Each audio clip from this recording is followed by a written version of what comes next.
आपके numerical solution बिल्कुल complete हो चुके हैं। जितने भी उदाहरण थे बुक में वो सब कंप्लीट हो चुके हैं। अब हम शुरू करेंगे NCERT सॉल्यूशंस।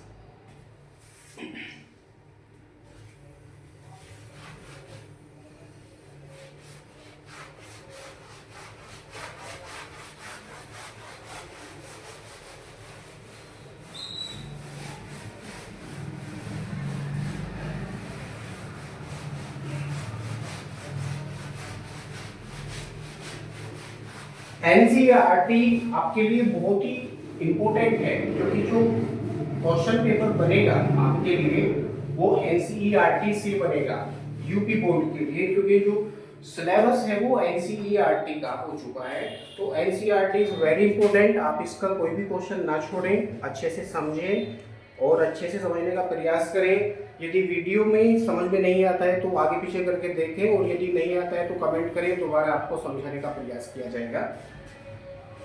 NCERT solution.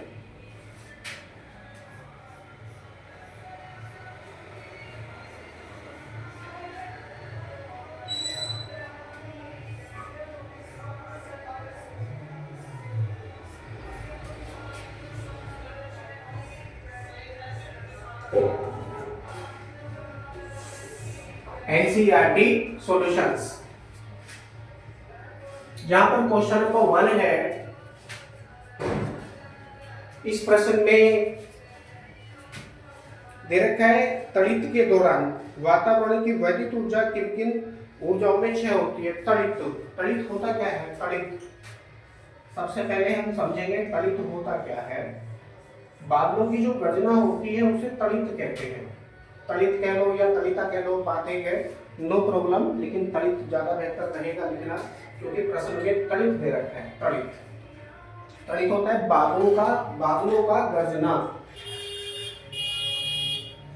बादलों का गरजना। गरजना इस तरह से भी लिखा जा सकता है, गरजना, ठीक है। गर्जना को कुछ इस तरह से भी लिखते हैं, तो दोनों सेम है, ठीक है। यहाँ हम इनका शुद्धिकरण करने के लिए नहीं समझा रहे हैं, केवल मतलब समझने के लिए समझा रहे हैं कि तड़ित का मतलब क्या होता है। तड़ित का सीधा मतलब होता है बादलों का गरजना। बादलों का गरजना।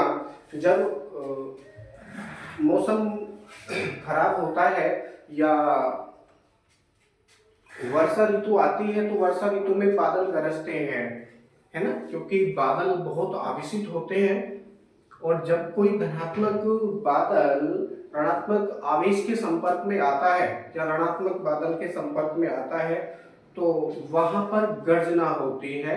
तड़ित वाली जो क्रिया है वहां पर उत्पन्न होती है। और तड़ित होने से, बादलों के गर्जन होने से 3 चीजें उत्पन्न होती हैं। सबसे पहले तो वहां पर ध्वनि उत्पन्न होती है।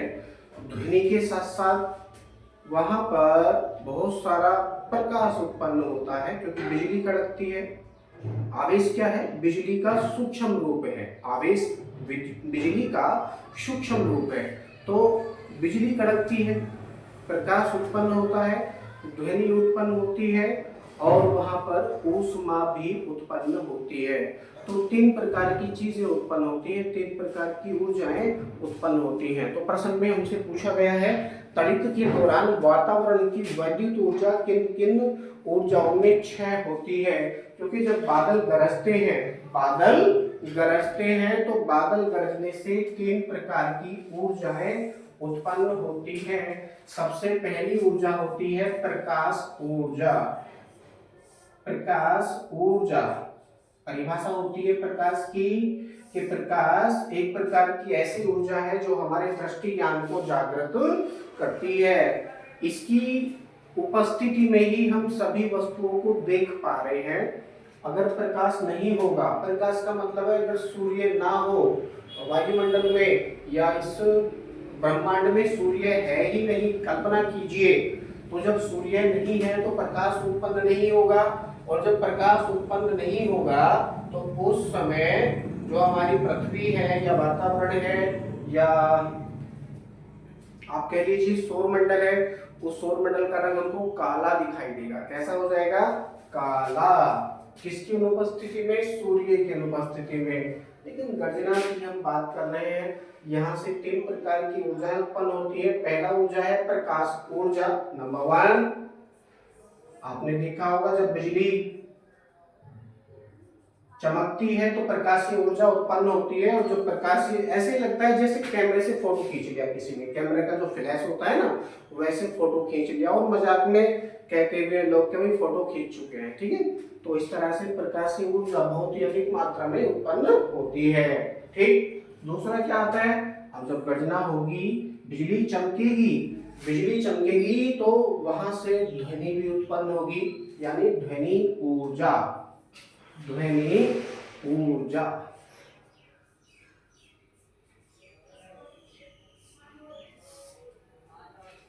ठीक है।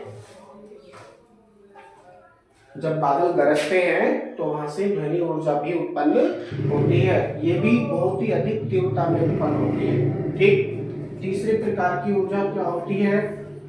तीसरे प्रकार की ऊर्जा उत्पन्न होती है जी तापीय ऊर्जा, यानी आप इसको ऊष्मा लिख सकते हैं, ऊष्मा, हीट, है ना। ऊष्मा भी एक प्रकार की ऊर्जा है जो हमें ठंडे अथवा गर्म होने का एहसास कराती है, ठीक। ध्वनि भी एक प्रकार की ऊर्जा होती है। तो ये 3 प्रकार की ऊर्जा उत्पन्न होती है।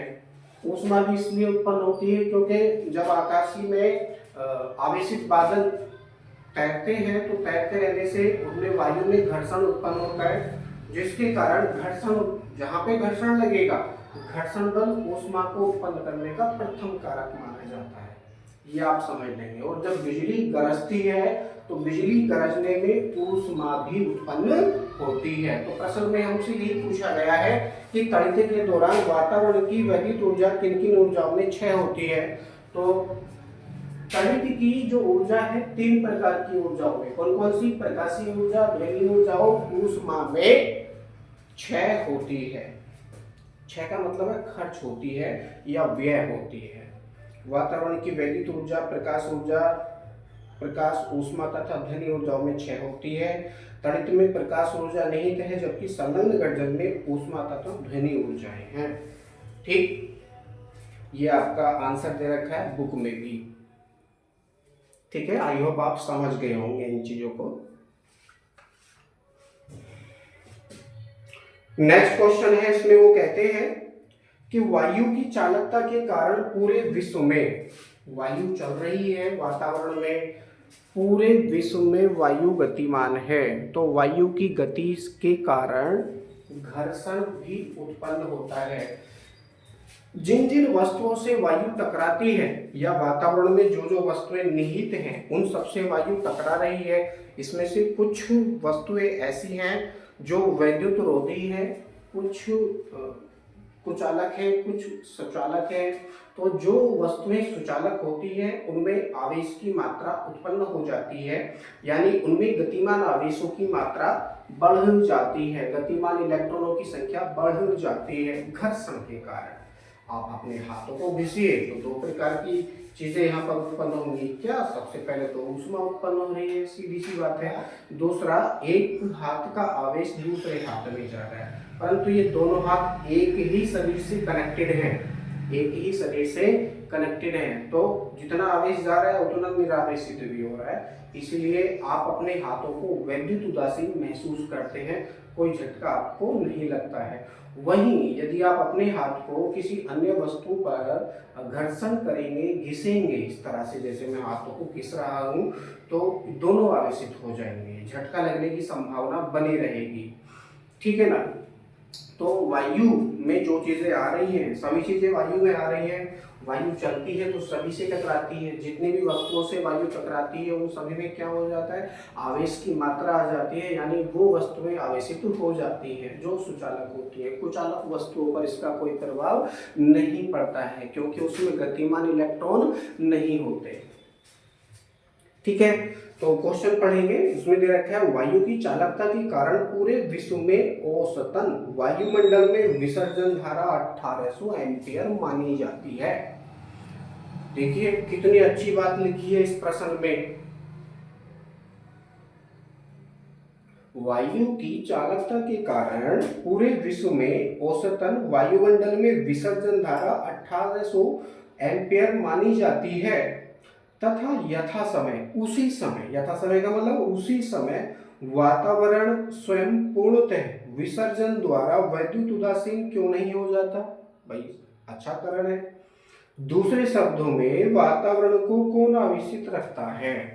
तो यहाँ पर जब वायु चलती है, इसका सीधा संबंध वायु से है। वायु जब चलती है तो अपने मार्ग में आने वाली प्रत्येक सुचालक वस्तु को, सुचालक का मतलब है ऐसी वस्तुएं जो धात्विक प्रवृत्ति रखती है, यानी उनमें गतिमान इलेक्ट्रॉन है, गतिमान इलेक्ट्रॉन है जो आवेश वाहक का कार्य करते हैं, ऐसी सभी वस्तुओं से अगर वायु टकराती है तो उन्हें आवेशित कर देती है।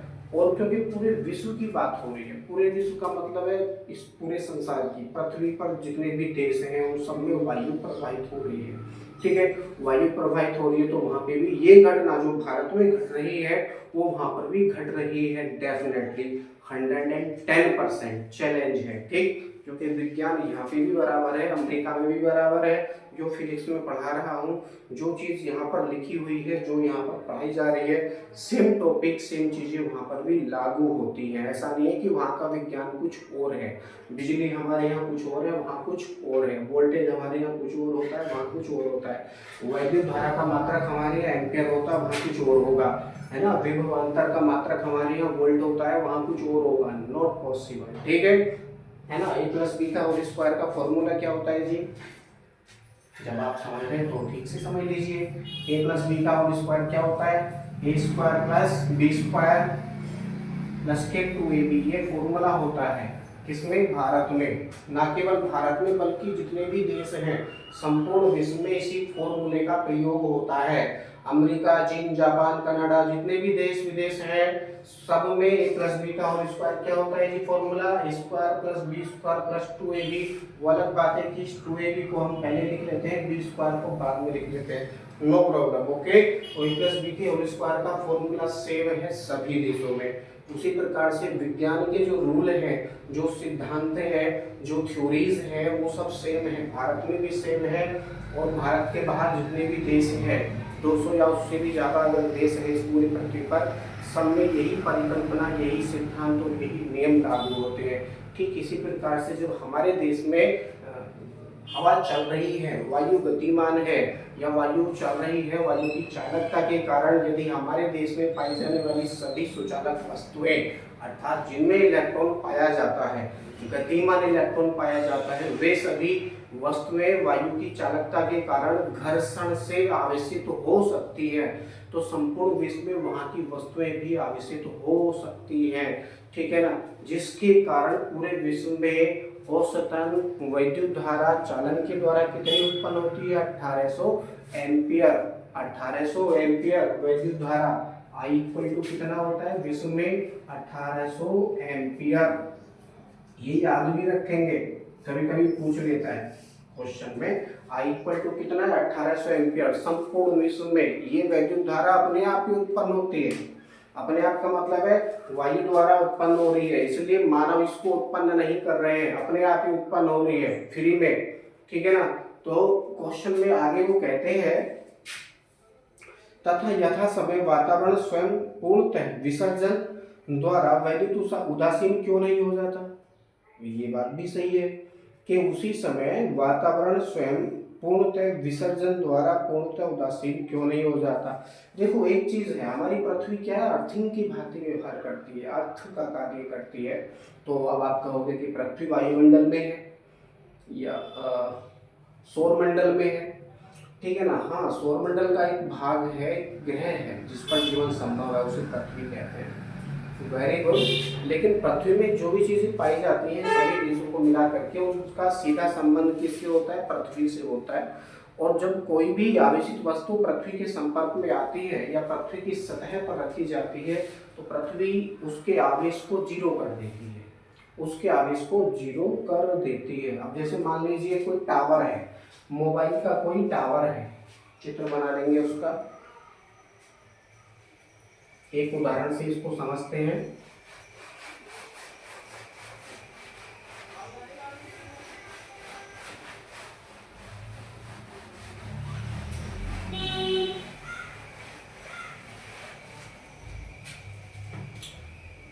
मान लीजिए ये कोई टावर है, मोबाइल का कोई टावर है, ये इस तरह से बना हुआ है, लोहे का होता है बना हुआ सभी जगह पे, ठीक है। ये क्या हो गया, अर्थिंग हो गया। और इसमें ऊपर से कट का तार भी नीचे होते हुए अर्थिंग किया जाता है, ठीक है। पृथ्वी से इसको कनेक्ट कर दिया जाता है, जो नीचे की वायर होती है, ऊपर से आता हुआ तार नीचे पृथ्वी के संपर्क में कर दिया जाता है, ठीक है। लोहे का बना हुआ है, प्रति क्षण वायु से टकरा रही है, प्रति क्षण, प्रति सेकंड, प्रति मिनट, है ना, वायु से टकरा रही है, गतिमान है ना, वायु से टकरा रही है, जिसके टकराने से ये आवेशित हो रहा है। ये कोई ना कोई धातु का बना हुआ है, ये क्या है, धात्विक टावर।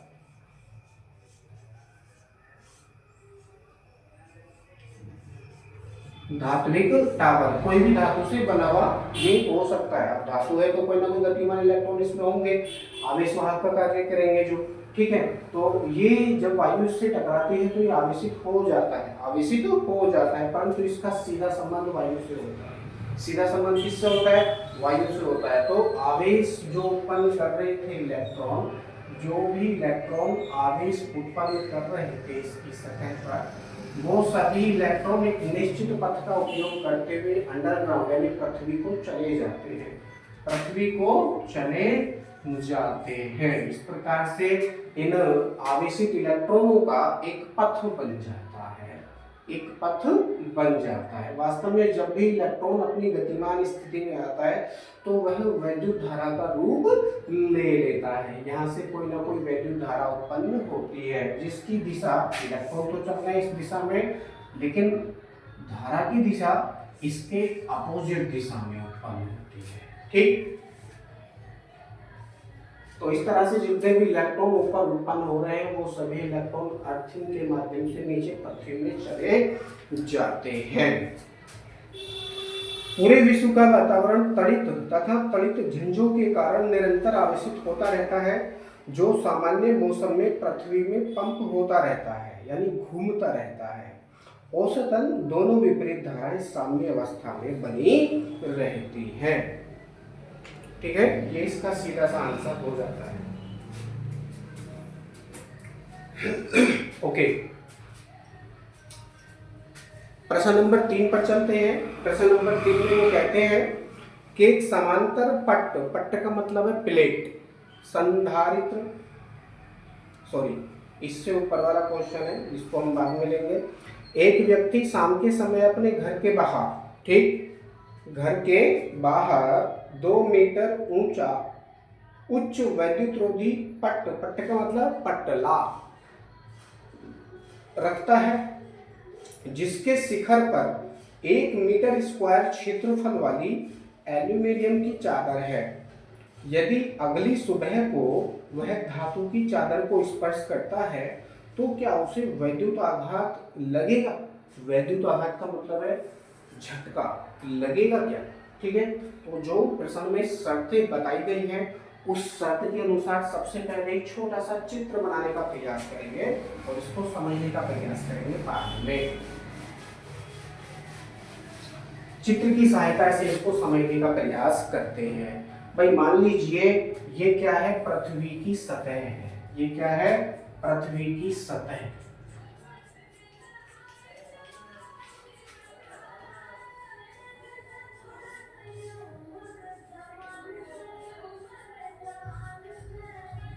पृथ्वी की सतह है जहां पर वोल्टेज हमेशा कैसा रहता है, 0 होता है। पृथ्वी की सतह या उसके नीचे अगर हम जाएंगे या उससे कोई भी आवेशित वस्तु अगर हम टकराएंगे, स्पर्श कराएंगे तो क्या हो जाएगा, 0 हो जाएगा। वोल्टेज क्या हो जाएगा, उसका 0 हो जाएगा। तो पृथ्वी की सतह या उसके नीचे पर वोल्टेज क्या मानते हैं, 0 मानते हैं हमेशा, ठीक। अब प्रश्न में वो कहते हैं कि पृथ्वी से 2 मीटर ऊंचा, घर से बाहर 2 मीटर ऊंचा उच्च वैद्युत रोधी पट्टा, उच्च वैद्युत रोधी पट्टा कितने मीटर का है, 2 मीटर ऊंचा है। भाई मान लीजिए ये क्या है, 2 मीटर ऊंचा, इतना हो सकता है, समझने के लिए मान सकते हैं। ये क्या वैद्युत रोधी है, इसको ऐसे करके समझ सकते हैं। वैद्युत रोधी का मतलब है कि इसका कोई ना कोई परावैद्युतांक होगा। वैद्युत रोधी, मान लीजिए इसका परावैद्युतांक क्या है, K है, इसकी मोटाई दे रखी है इन्होंने, पृथ्वी तल से जो इसकी ऊंचाई है ये इसकी क्या हो जाएगी, मोटाई हो जाएगी। कितनी दे रखी है, 2 मीटर।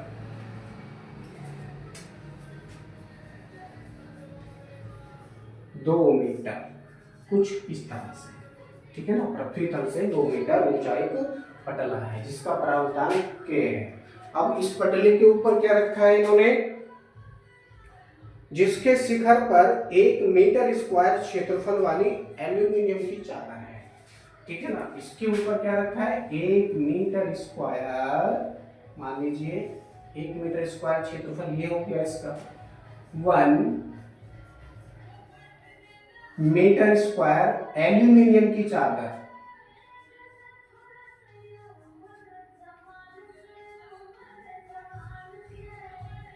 एल्यूमिनियम की चादर, एल्यूमिनियम की क्या है, ये चादर है, धात्विक चादर है। अब इस पर आवेश कुछ ना कुछ उत्पन्न होगा, जरूर होगा, ठीक है। लेकिन यहाँ पर अगर हम इस चित्र को उल्टा कर दें, मतलब खड़ा कर दें 90 डिग्री, अगर हम इसको घुमा देंगे तो हमको यही चित्र कुछ इस तरह से प्राप्त होगा। ये क्या हो जाएगा, एल्यूमिनियम की परत हो जाएगी, जो पट्टी बनाई है इन्होंने। ये क्या हो जाएगा, ये वैद्युतरोधी हो जाएगा, जो पट्टा इन्होंने लगाया था 2 मीटर ऊंचा, कितना, 2 मीटर, 2 मीटर ऊंचा, इसका कोई ना कोई परावर्तनांक होगा। इसकी दूसरी सतह क्या है, ये पृथ्वी का संपर्क है, ये क्या है, पृथ्वी है। अब आप जरा ध्यान से देखो, अगर आप ध्यान से देखेंगे तो आपको क्या प्रतीत होगा, पृथ्वी है, पृथ्वी की सतह पर जो वोल्टेज है वो कितना होता है, 0, यानी V इक्वल टू क्या हो जाएगा, 0 हो जाएगा। यानी जो प्लेट है, ये वाली प्लेट, इस पर वोल्टेज कितना है, 0, हमेशा 0 है। लेकिन पूरी रात तक ये पट्टी इस तरह से रखी हुई है जैसा कि ऊपर थी, ठीक है। जैसा कि ऊपर रखी है ये पट्टी वैसे रखी रहेगी। ऊपर रखी रहने के कारण वातावरण में वायु प्रवाहित हो रही है, वायु चल रही है। एल्यूमिनियम की चादर और ये जो बीच में पट्टी है और पृथ्वी है, ये तीनों मिलकर एक संधारित्र बनाते हैं, तीनों मिलकर एक संधारित्र बनाते हैं। वायुमंडल की स्थायी निरावेशित धारा इस संधारित्र को धीरे धीरे उच्च वोल्टेज तक आवेशित करती है। जब व्यक्ति धातु की चादर को स्पर्श करता है तो उसे विद्युत आघात यानी झटका लगता है, ठीक है। तो इस पर कोई ना कोई वोल्टेज उत्पन्न होगा। ऊपर वाली जो एल्यूमिनियम की चादर है इस पर वोल्टेज मान लीजिए V है, ठीक है, V है। V कभी भी 0 नहीं हो सकता है, चाहे V इक्वल टू 1 वोल्ट क्यों ना हो, ये वोल्टेज हमेशा उत्पन्न होगा। क्यों, क्योंकि धात्विक एल्यूमिनियम की चादर है, ये वैद्युतरोधी पट्टा है, ठीक है। ये कैसा काम कर रहा है, परावैद्युतांक या परावैद्युत पदार्थ की भांति व्यवहार कर रहा है, ठीक है। तो आवेश यहाँ से चला और पृथ्वी की सतह पर आया, पृथ्वी की सतह पर आते आते ही ये 0 हो जाएगा, या उसके नीचे जाते ही ये 0 हो जाएगा। तो ये क्या है, संधारित्र की भांति व्यवहार कर रहा है, संधारित्र की भांति व्यवहार कर रहा है, जिसके कारण जो सुबह उठने वाला व्यक्ति है अगर एल्यूमिनियम की चादर को छूता है तो वो तो आवेशित हो चुकी है पूरी रात में, तो उसको झटका लगता है, ठीक है। इस वीडियो में इतने ही प्रश्न हम हल करेंगे, बाकी क्वेश्चन आपके अगली वीडियो में लेंगे। ओके।